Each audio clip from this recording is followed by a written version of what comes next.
I've been a fortunate man in life. Nothing has come easily.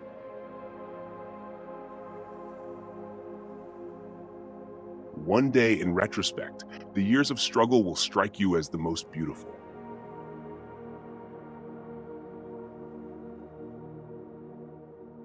Out of your vulnerabilities will come your strength.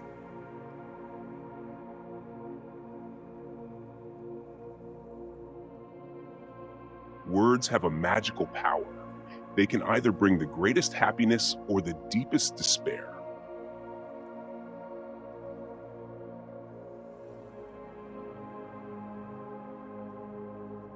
Being entirely honest with oneself is a good exercise.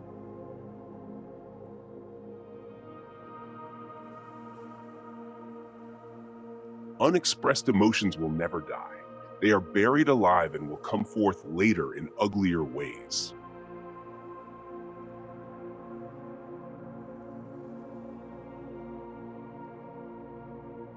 We don't choose each other at random. We meet only those who already exist in our subconscious.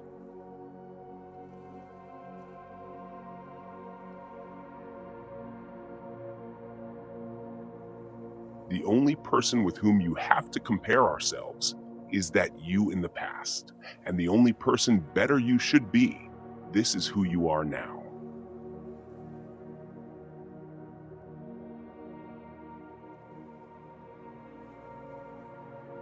Love and work, work and love, that's all there is.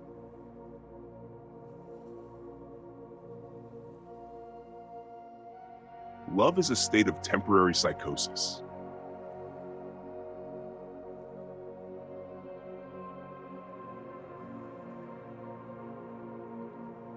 The goal of all life is death.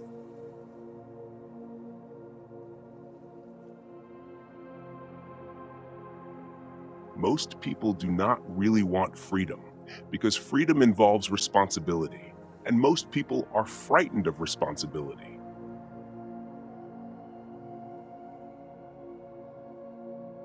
Psychoanalysis is in essence a cure through love.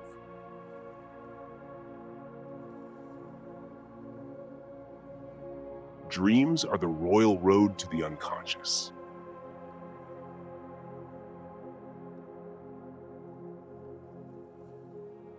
In the small matters, trust the mind. In the large ones, the heart.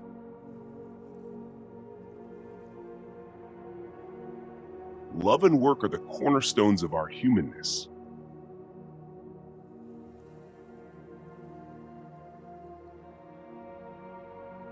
We are what we are because we have been what we have been.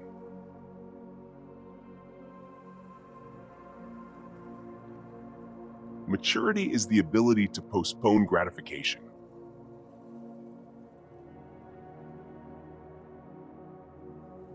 Psychiatry is the art of teaching people how to stand on their own feet while reclining on couches.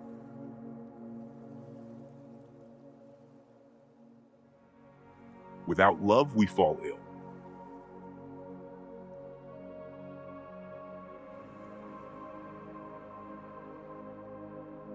From error to error, one discovers the entire truth.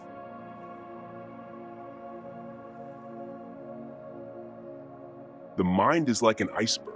It floats with 1/7 of its bulk above water. Not all men are worthy of love.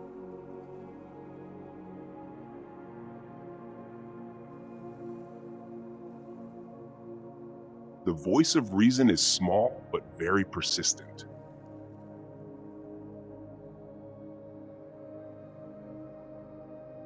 It is not attention that the child is seeking, but love.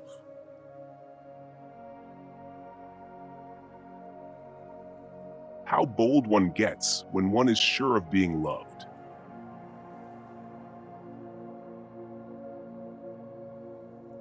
I prefer the company of animals more than the company of humans. Certainly, a wild animal is cruel, but to be merciless is the privilege of civilized humans.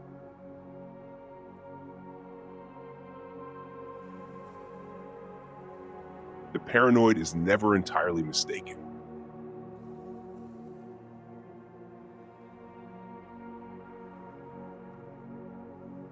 The sexual life of adult women is a dark continent for psychology.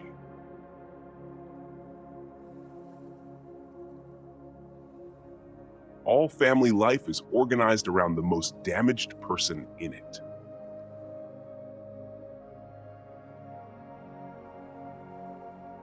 The voice of the intellect is a soft one, but it does not rest until it has gained a hearing.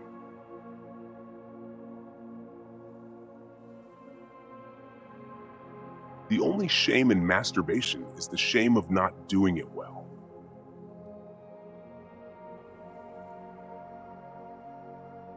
The first requisite of civilization is that of justice.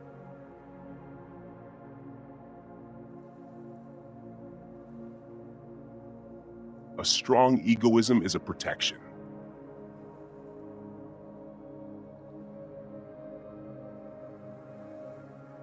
There is a powerful force within us, an unilluminated part of the mind, separate from the conscious mind, that is constantly at work molding our thoughts, feelings, and actions.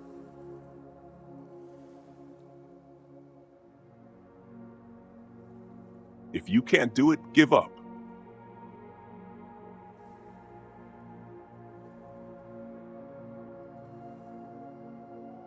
When inspiration does not come to me, I go halfway to meet it.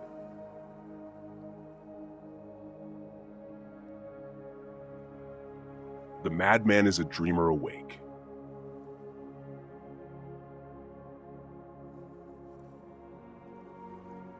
The liberty of the individual is no gift of civilization. It was greatest before there was any civilization.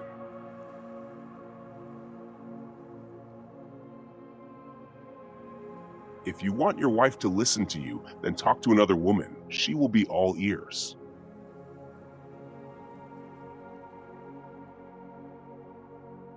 If youth knew, if age could.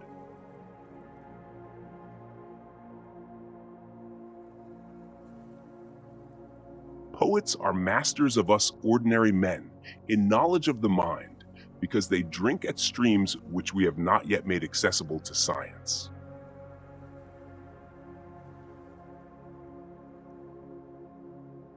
Dreams are often most profound when they seem the most crazy.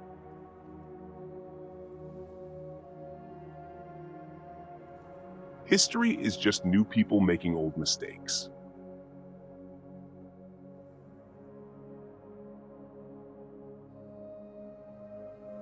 Crystals reveal their hidden structures only when broken.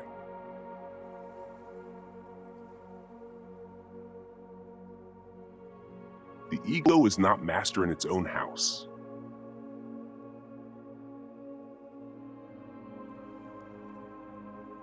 Civilization began the first time an angry person cast a word instead of a rock.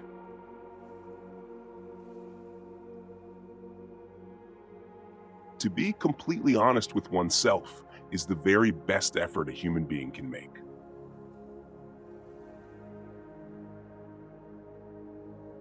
Only the real, rare, true scientific minds can endure doubt, which is attached to all our knowledge.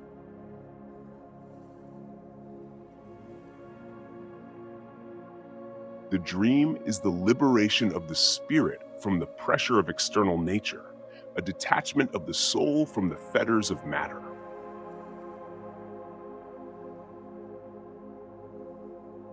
Were we fully to understand the reasons for other people's behavior, it would all make sense.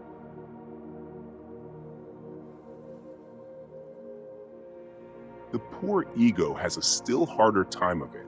It has to serve three harsh masters, and it has to do its best to reconcile the claims and demands of all three. The three tyrants are the external world, the superego, and the id.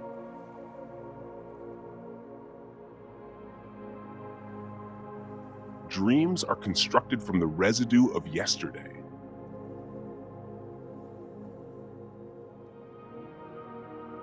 Men are more moral than they think and far more immoral than they can imagine.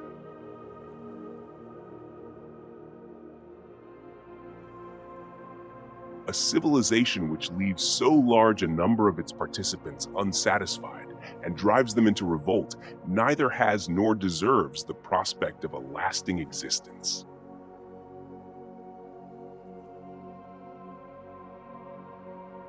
In mourning, it is the world which has become poor and empty. In melancholia, it is the ego itself.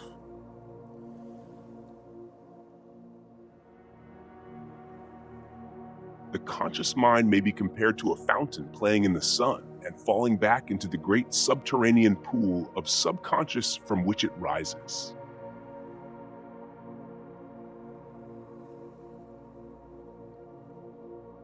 Religion is a system of wishful illusions together with a disavowal of reality, such as we find nowhere else but in a state of blissful hallucinatory confusion. Religion's 11th commandment is "Thou shalt not question."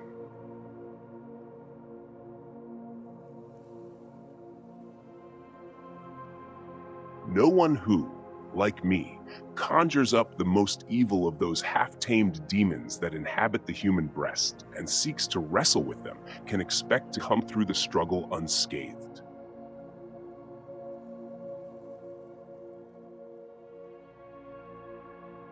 Knowledge is the intellectual manipulation of carefully verified observations.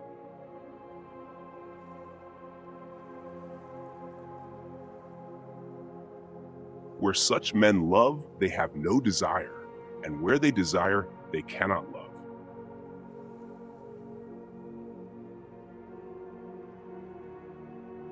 Humanity is in the highest degree irrational, so that there is no prospect of influencing it by reasonable arguments. Against prejudice, one can do nothing.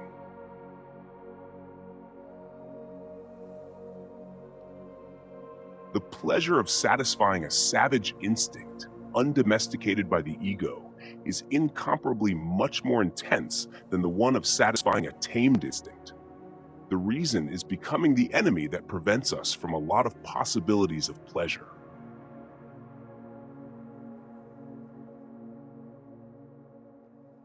What we call happiness in the strictest sense comes from the preferably sudden satisfaction of needs which have been dammed up to a high degree.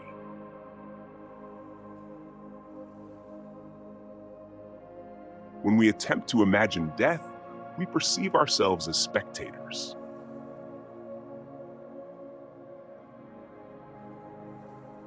The very emphasis of the commandment, "Thou shalt not kill," makes it certain that we are descended from an endlessly long chain of generations of murderers, whose love of murder was in their blood, as it is perhaps also in ours.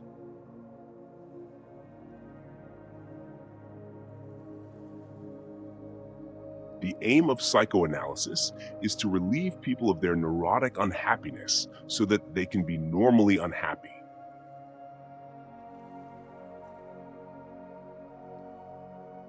The ego represents what we call reason and sanity, in contrast to the I did, which contains the passions.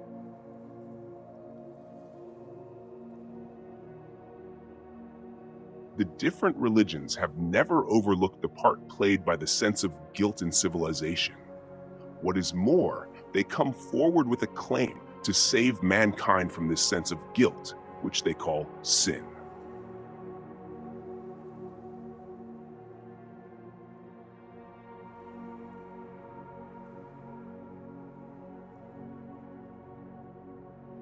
The interpretation of dreams is the royal road to a knowledge of the unconscious activities of the mind.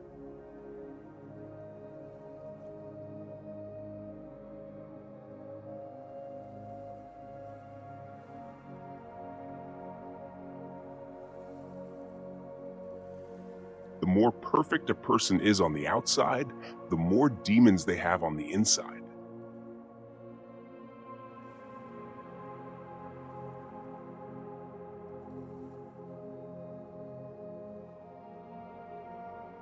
The only unnatural sexual behavior is none at all.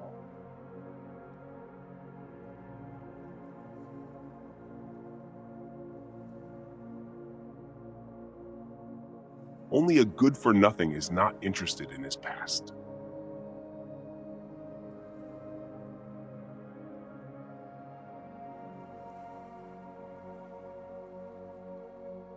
What a distressing contrast there is between the radiant intelligence of the child and the feeble mentality of the average adult.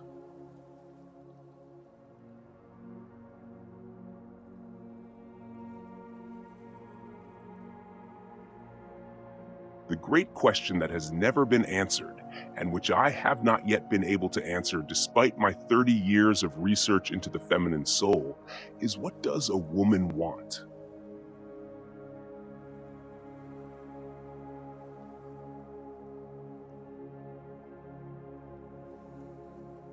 Instinct of love toward an object demands a mastery to obtain it.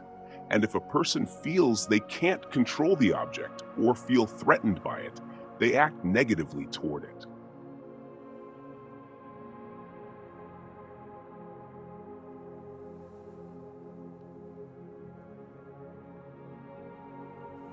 The scope of one's personality is defined by the magnitude of that problem which is capable of driving a person out of his wits.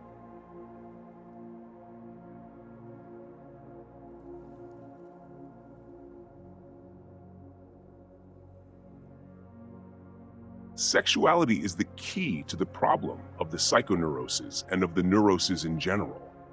No one who disdains the key will ever be able to unlock the door.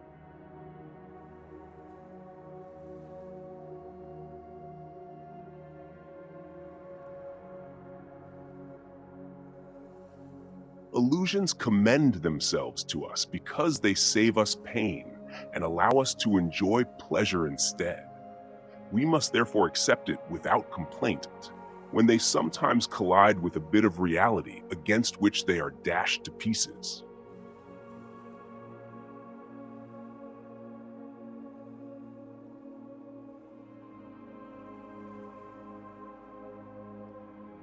Look into the depths of your own soul and learn first to know yourself.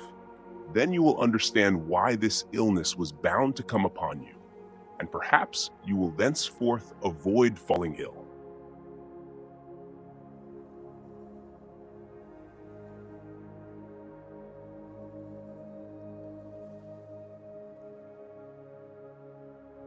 The behavior of a human being in sexual matters is often a prototype for the whole of his other modes of reaction in life.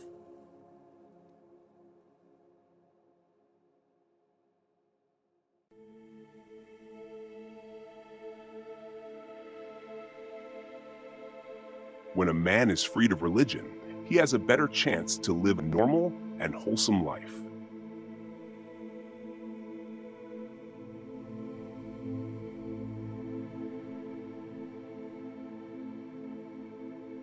The price we pay for our advance in civilization is a loss of happiness through the heightening of the sense of guilt.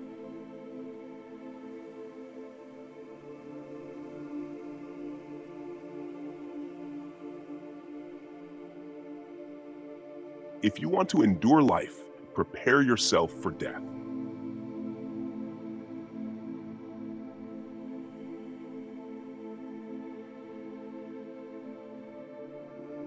It is impossible to escape the impression that people commonly use false standards of measurement, that they seek power, success, and wealth for themselves and admire them in others, and that they underestimate what is of true value in life.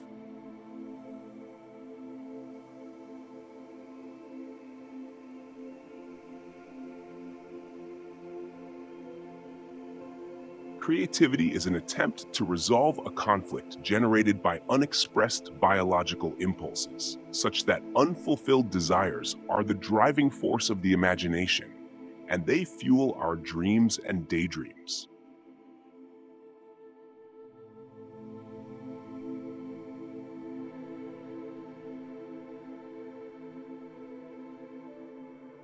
Let us consider the polarity of love and hate. Now, clinical observation shows not only that love is with unexpected regularity accompanied by hate, ambivalence, and not only that in human relationships, hate is frequently a forerunner of love, but also that in many circumstances, hate changes into love and love into hate.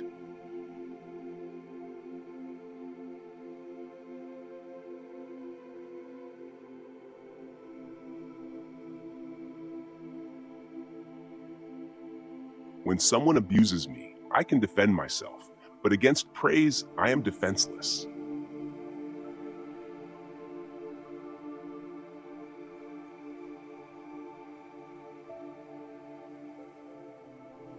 When one does not have what one wants, one must want what one has.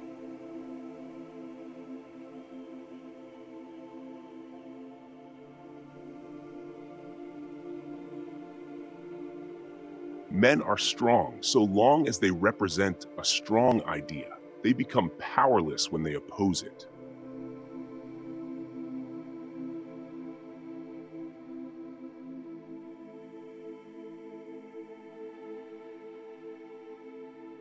There is no doubt that the resistance of the conscious and unconscious ego operates under the sway of the pleasure principle.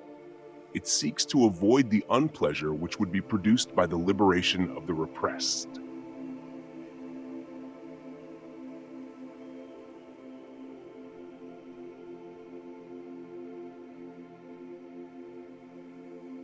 A woman should soften but not weaken a man.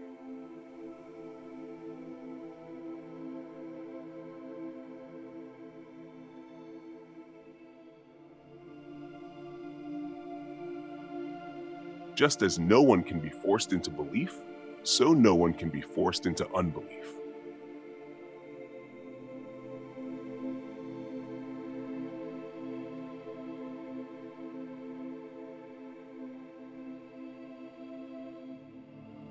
Properly speaking, the unconscious is the real psychic. Its inner nature is just as unknown to us as the reality of the external world.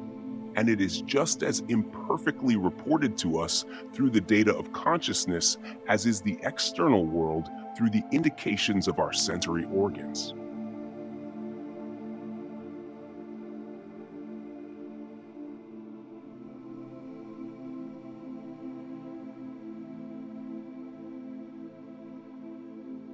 We find a place for what we lose. Although we know that after such a loss, the acute stage of mourning will subside, we also know that we shall remain inconsolable and will never find a substitute. No matter what may fill the gap, even if it be filled completely, it nevertheless remains something else.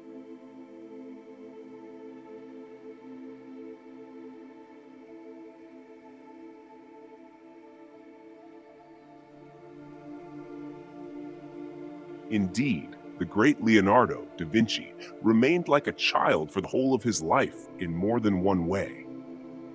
It is said that all great men are bound to retain some infantile part. Even as an adult, he continued to play, and this was another reason why he often appeared uncanny and incomprehensible to his contemporaries.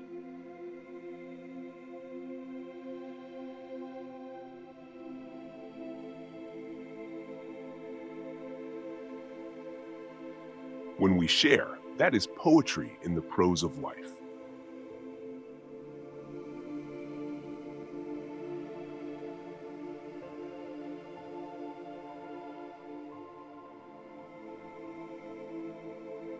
What is common in all these dreams is obvious.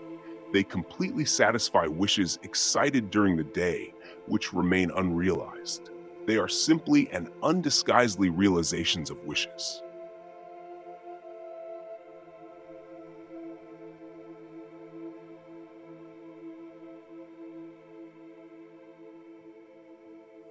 Beauty has no obvious use, nor is there any clear cultural necessity for it. Yet civilization could not do without it.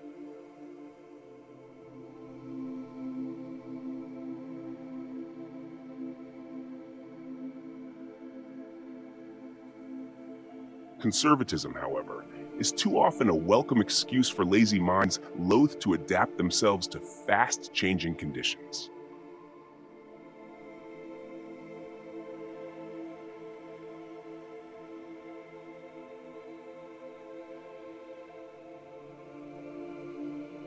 Words were originally magic, and the word retains much of its old magical power even today.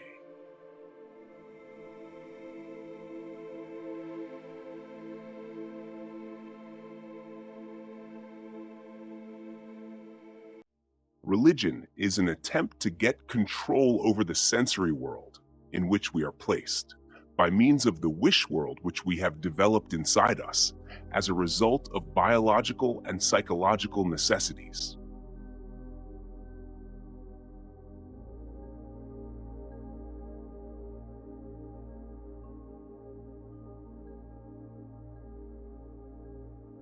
Thinking is an experimental dealing with small quantities of energy, just as a general moves miniature figures over a map before setting his troops in action.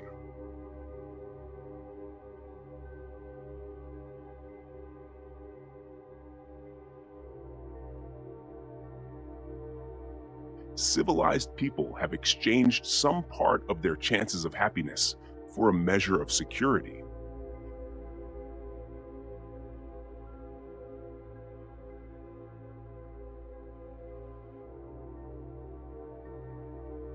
What progress we are making.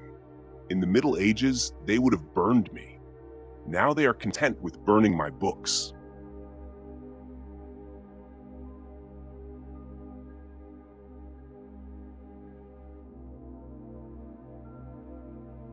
They love their delusions as they love themselves.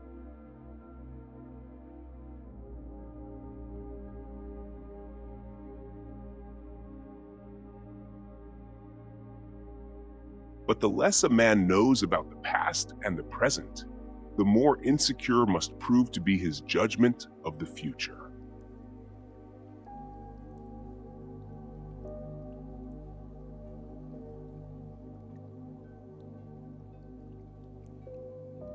A man should not strive to eliminate his complexes, but to get into accord with them. They are legitimately what directs his conduct in the world.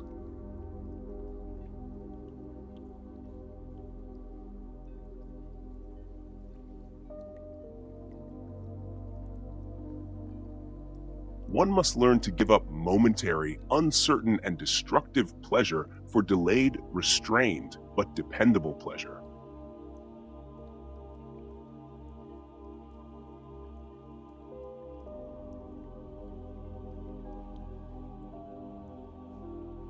It is not so much that man is a herd animal, but that he is a horde animal led by a chief.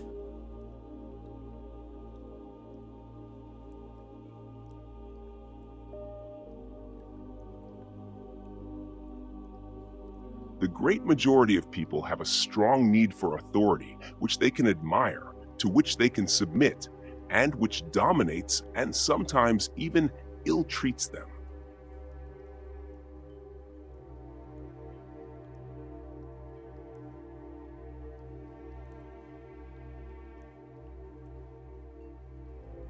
No matter how much restriction civilization imposes on the individual, he nevertheless finds some way to circumvent it. Wit is the best safety valve modern man has evolved. The more civilization, the more repression, the more need there is for wit.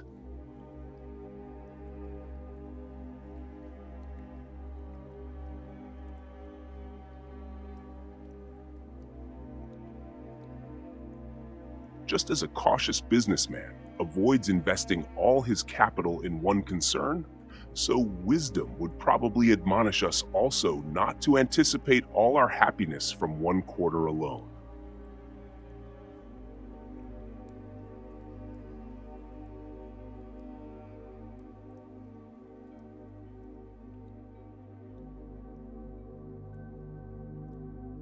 As regards intellectual work, it remains a fact, indeed, that great decisions in the realm of thought and momentous discoveries and solutions of problems are only possible to an individual working in solitude.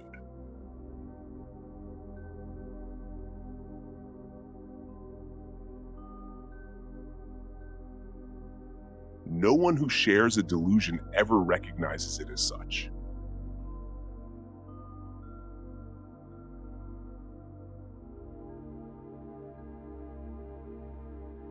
To be sure, the ancient belief that the dream reveals the future is not entirely devoid of truth. By representing to us a wish as fulfilled, the dream certainly leads us into the future.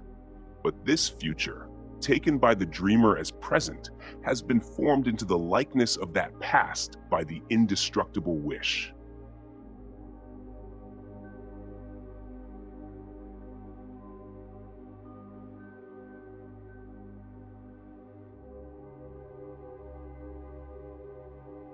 We are never so vulnerable as when we love.